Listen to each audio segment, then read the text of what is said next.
আসসালামু আলাইকুম রহমতুল্লাহ বরকাত। আপনারা সবাই কেমন আছেন? আমাদের মাদ্রাসায় একজন ছাত্র কোরআনের হাফেজ হয়েছেন এবং হিফজ শেষ করেছেন।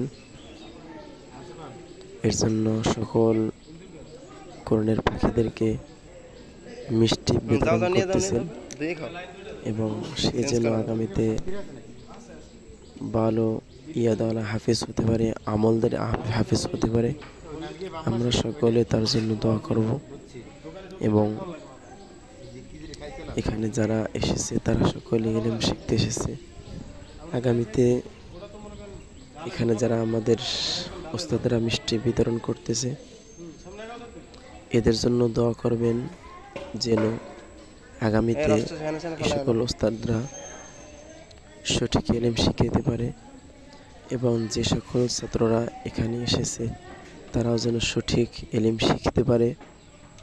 আমরা সকলে দোয়া করব এবং গার্ডিয়ান যারা আছে তাদের জন্য দোয়া করব, তাদেরকে বেশি বেশি ধৈর্য ধারণ করার তৌফিক দান করুক।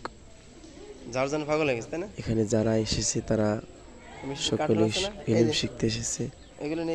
হয়তো আমাদের মাঝে আছে 2 বছর অথবা 3 বছর পরে, 4 বছর পরে আমাদের কাছ থেকে বিদায় নিয়ে চলে যাবে। হয়তো তাদেরকে দেখতে পারবো অথবা নাও দেখতে পারি। তবে এটা একটা খুশির বিষয় যে আজকে হিফজ শেষ করছে। এর কারণে সকল কোরআনের পাখিদেরকে মিষ্টি বিতরণ করতেছে। তাদেরও প্রতিটা বাচ্চার গার্ডিয়ানের অনেক মনে আশা থাকে। আমরা সকলে তাদের জন্য দোয়া করব। আমার চ্যানেলটি যারা সাবস্ক্রাইব করেনি অবশ্যই তারা সাবস্ক্রাইব করে পাশে থাকবেন। আসসালামু আলাইকুম রহমতুল্লাহ।